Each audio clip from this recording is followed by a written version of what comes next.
नमस्कार, आप देख रहे हैं ओटीपी। आज ओटीपी में जिन 3 खबरों की हम बात करेंगे, विस्तार से समझेंगे, उनमें सबसे पहले नंबर पर है वांगचुक का अनशन फ्लॉप, कौन जिम्मेदार। दूसरी खबर है आंदोलन में उपद्रव किसकी साजिश, दिल्ली कूच किसकी चूक। तीसरी खबर जिसकी हम बात करेंगे वो है मोसाद का सनसनीखेज दावा, ईरान में फिर शुरू हो रहा है न्यूक्लियर प्रोग्राम।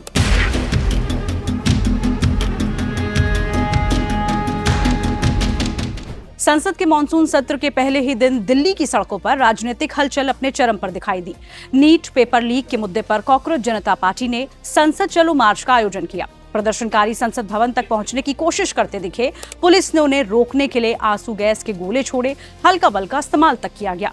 बाद में केंद्रीय स्वास्थ्य मंत्री जेपी नड्डा और सीजेपी प्रतिनिधिमंडल के बीच बातचीत हुई। संगठन ने अपनी मांगों का ज्ञापन सौंपा। इसी दौरान सोनम अस्पताल में भर्ती रहे, जबकि जंतर मंतर पर बैठे आयसा के छात्रों का अनशन भी अलग अलग सामाजिक और राजनीतिक हस्तियों की मौजूदगी में खत्म हुआ। यहाँ तक कि दीपके ने भी 2 दिन अनशन करके प्रोटेस्ट के लिए एनर्जी बचाने का हवाला देकर अनशन खत्म किया।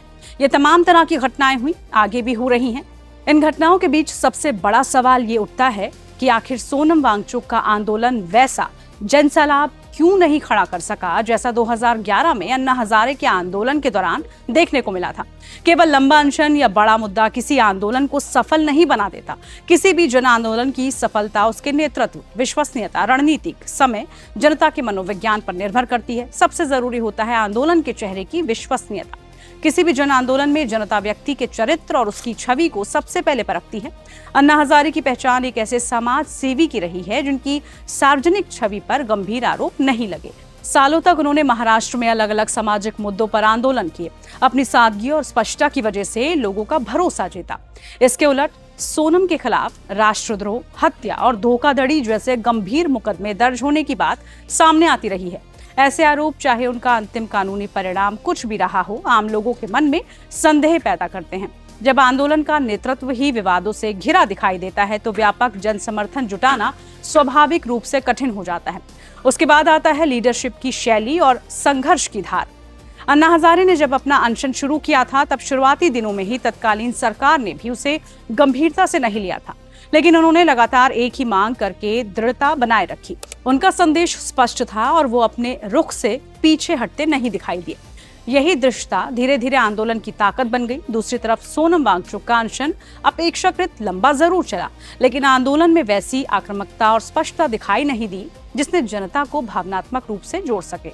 बड़ी संख्या में लोग भी आंदोलन के काफी दिनों के बाद जुड़ते दिखाई दिए।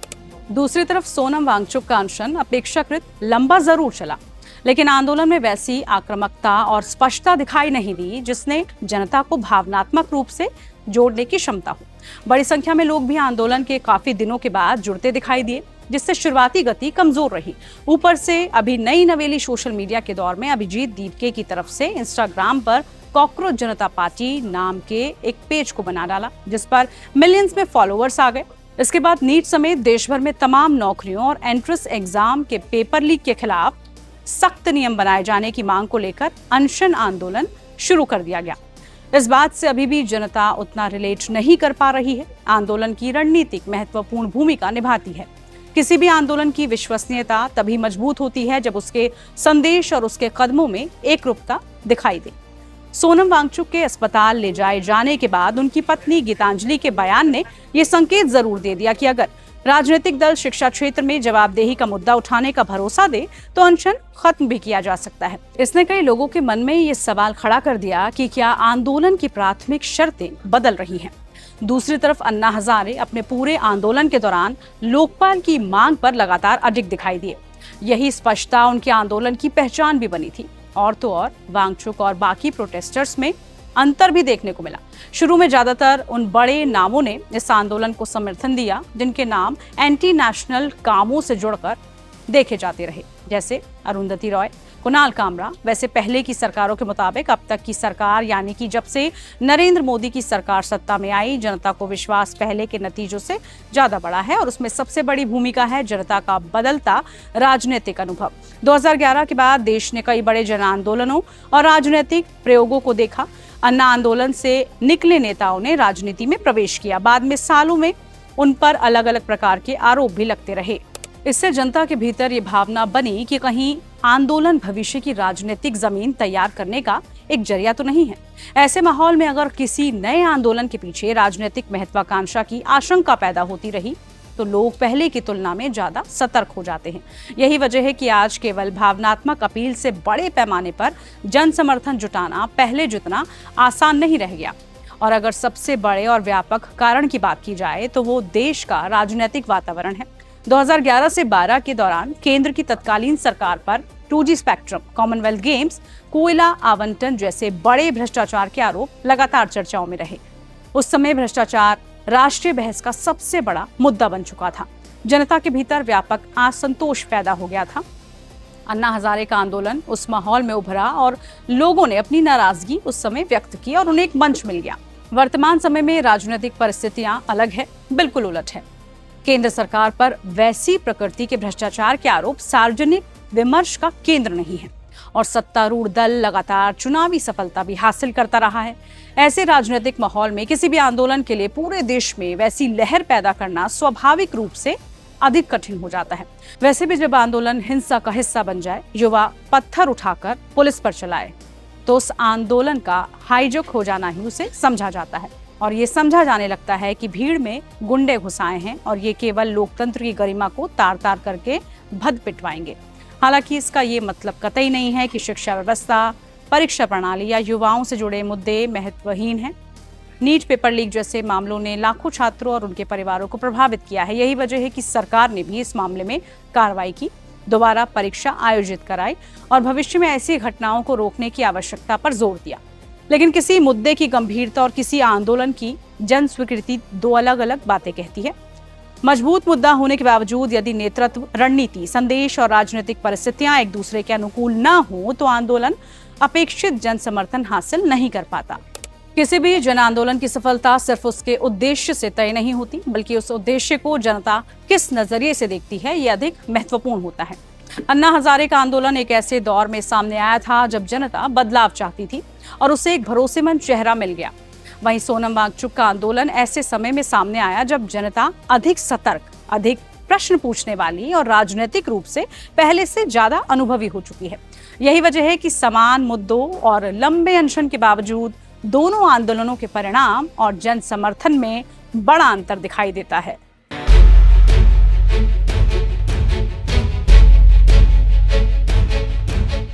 देश की राजधानी दिल्ली एक बार फिर आंदोलन, आक्रोश और सुरक्षा के सबसे बड़े इम्तिहान के बीच खड़ी है। एक तरफ सीजेपी के चलो संसद मार्ग के दौरान हुई हिंसा की जांच अभी जारी है, तो दूसरी तरफ अब देश बचाओ मोर्चा के आह्वान पर पंजाब, हरियाणा और कई राज्यों के किसान दिल्ली कूच पर निकल पड़े हैं। सवाल सिर्फ इतना नहीं है कि आंदोलन क्यों हो रहे हैं, असली सवाल तो ये है कि क्या हर बड़े आंदोलन की आड़ में कोई ऐसा तंत्र सक्रिय हो जाता है जो लोकतांत्रिक विरोध को हिंसा में बदलना चाहता है। दिल्ली पुलिस एक बार फिर से किसी भी तरह का जोखिम लेने के मूड में कतई नहीं है। सिंधु बॉर्डर से लेकर राजधानी की तमाम सीमाओं तक हाई अलर्ट कर दिया गया है। हर वाहन की सघन तलाशी ली जा रही है। वाटर कैनन, वज्रवाहन, अर्धसैनिक बल और मल्टी लेवल बैरिकेडिंग के जरिए सुरक्षा कवच में सभी जगहों को बदल दिया गया है। पुलिस की कोशिश साफ है, सीजेपी प्रदर्शन जैसी स्थिति दोबारा न बनने पाए।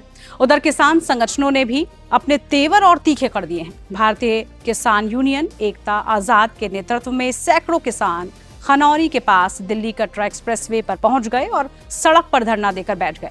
सरकार की नीतियों, भारत अमेरिका मुक्त व्यापार समझौते और किसानों की मांगों को लेकर यह आंदोलन तेज होता दिख रहा है। किसानों का आरोप है कि सरकार पुलिस बल के दम पर छात्रों, मजदूरों और किसानों की आवाज दबा रही है।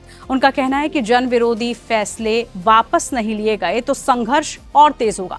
लेकिन इसी बीच सबसे बड़ा सवाल सीजेपी आंदोलन के दौरान हुई हिंसा को लेकर उठ रहा है। दिल्ली पुलिस की जांच अब केवल पथराव करने वालों तक ही सीमित नहीं रहेगी। जांच एजेंसियां इस पूरे घटनाक्रम के पीछे किसी बड़ी साजिश, पूर्व नियोजित हिंसा और सोशल मीडिया के जरिए माहौल भड़काने की संभावित भूमिका की भी जांच कर रही है।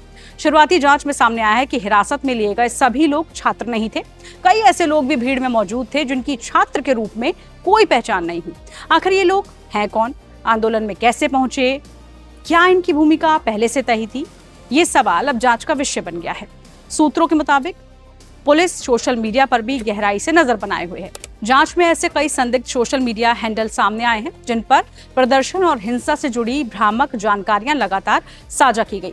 कुछ हैंडल पाकिस्तान से संचालित बताए जा रहे हैं। पुलिस इस बात की भी जांच कर रही है कि क्या सोशल मीडिया के जरिए अफवाह फैलाकर भीड़ को उकसाने की कोशिश की गई थी। जांच के दौरान उन दावों की भी पड़ताल हो रही है जिनमें 7 प्रदर्शनकारियों की मौत, 391 लोगों को घायल होने, 250 लोगों की गिरफ्तारियों जैसी बातें सामने आ रही है। सोशल मीडिया पर ये वायरल हो रही है। पुलिस का कहना है कि इन दावों की सत्यता की जांच की जा रही है और लोगों से अपील की गई है कि किसी भी अपुष्ट जानकारी पर भरोसा कतई ना करें। हिंसा के दौरान राजधानी के कई हिस्सों में भारी नुकसान हुआ। जनपद इलाके में दुकानों में तोड़फोड़ की गई। दिल्ली पुलिस की 2 बसों को निशाना बनाया गया। करीब 50 से 20 सरकारी वाहनों को क्षतिग्रस्त तक किया गया। पुलिस के मुताबिक इस हिंसा में 118 से ज्यादा पुलिसकर्मी घायल हुए, जिनमें कई वरिष्ठ IPS अधिकारी भी शामिल हैं।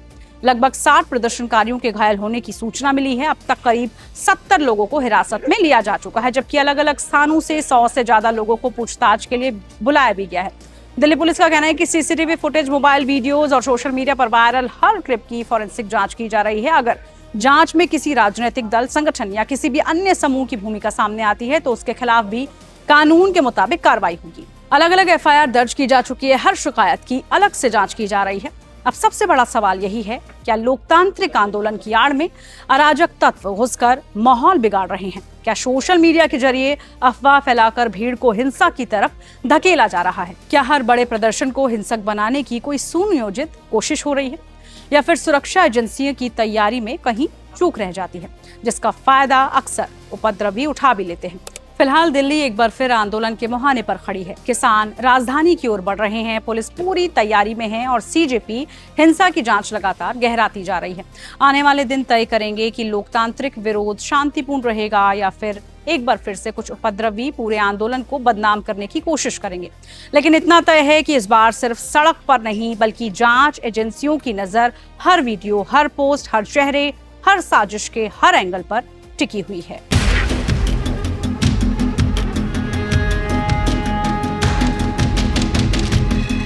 क्या ईरान ने दुनिया की नजरों से बचकर अपना परमाणु कार्यक्रम फिर से शुरू करने की तैयारी कर ली है? क्या एक ऐसे पहाड़ के नीचे ऐसी गुप्त सुरंगें बनाई गई हैं जहां अमेरिका के सबसे ताकतवर बंकर बस्टर बम भी नहीं पहुंच सकते? और अगर ऐसा है तो क्या पश्चिम एशिया एक बार फिर से बड़े युद्ध की ओर बढ़ रहा है? इजराइल की खुफिया एजेंसी मोसाद के ताजा दावे ने पूरी दुनिया का ध्यान अपनी तरफ खींच लिया है। दावा किया गया है कि ईरान ने अपने यूरेनियम संवर्धन में इस्तेमाल होने वाले बेहद अहम सेंट्रीफ्यूज को एक अत्यधिक सुरक्षित भूमिगत परिसर पिकैक्स माउंटेन यानी माउंट कोलांग में पहुंचा दिया है। यही वजह है कि अब इजराइल और अमेरिका की चिंता फिर बढ़ गई है। सबसे पहले समझिए कि विवाद की जड़ आखिर है क्या। ईरान का कहना है कि उसका परमाणु कार्यक्रम केवल बिजली उत्पादन, मेडिकल रिसर्च और दूसरे शांतिपूर्ण कामों के लिए है। लेकिन अमेरिका और इजराइल को लंबे समय से शक है कि ईरान इसी तकनीक का इस्तेमाल भविष्य में परमाणु हथियार बनाने के लिए कर सकता है। यही वजह है कि पिछले कई सालों से ईरान का परमाणु कार्यक्रम अंतर्राष्ट्रीय विवाद का सबसे बड़ा मुद्दा बन चुका है। अब इस पूरे विवाद में नया नाम सामने आया है, पिकैक्स माउंटेन। ये ईरान के नतांज यूरेनियम संवर्धन केंद्र के पास स्थित एक बेहद सुरक्षित पहाड़ी इलाका है। नतांज पहले भी कई बार इजराइल और अमेरिका के निशाने पर रहा है, लेकिन पिकैक्स माउंटेन की खासियत ये है कि उसके भीतर गहरी भूमिगत सुरंगें बनाई गई हैं। विशेषज्ञों का मानना है कि ये सुरंगें इतनी गहरी हैं कि अमेरिका के सबसे शक्तिशाली बंकर बस्टर बम भी इन्हें पूरी तरह से नष्ट नहीं कर पाएंगे। यही वजह है कि अगर यहाँ कोई परमाणु गतिविधि चल रही है तो उसे रोकना बेहद मुश्किल हो सकता है। एक रिपोर्ट के मुताबिक इजरायली और अमेरिकी अधिकारियों का दावा है कि पिछले साल जून में 12 दिनों तक चले इजराइल ईरान संघर्ष के बाद ईरान ने अपने कई अहम यूरेनियम संवर्धन सेंट्रीफ्यूज इसी पहाड़ी परिसर में स्थानांतरित कर दिए थे। बताया यह भी जा रहा है कि जानकारी इजराइल ने अमेरिका के साथ भी साझा की। अब सवाल ये उठता है कि आखिर ये सेंट्रीफ्यूज होता क्या है? आसान भाषा में समझे तो सेंट्रीफ्यूज ऐसी हाईटेक मशीनें होती हैं जो यूरेनियम गैस को बहुत तेज गति से घुमाकर उसके आइसोटोप अलग कर देती है। इसी प्रक्रिया से यूरेनियम को संवर्धित यानी कि ज्यादा शुद्ध बनाया जा सकता है। कम स्तर का संवर्धित यूरेनियम परमाणु बिजली घरों में इस्तेमाल होता है, जबकि बहुत अधिक संवर्धित यूरेनियम परमाणु हथियार बनाने में इस्तेमाल किया जा सकता है। इसलिए सेंट्रीफ्यूज किसी भी परमाणु कार्यक्रम का सबसे महत्वपूर्ण हिस्सा माना गया है। और ऐसे में इजराइल की चिंता इसलिए बड़ी है क्योंकि अगर ये मशीनें वास्तव में पिकैक्स माउंटेन की गहरी सुरंगों में मौजूद हैं, तो भविष्य में ईरान वहां से अपने परमाणु कार्यक्रम को दोबारा तेजी से आगे भी बढ़ा सकता है। दरअसल ये परिसर नया नहीं है। ईरान ने इसे उस समय विकसित करना शुरू कर दिया था जब साल 2020 में उसका एक सेंट्रीफ्यूज असेंबली केंद्र विस्फोट में बुरी तरह से क्षतिग्रस्त हो गया था।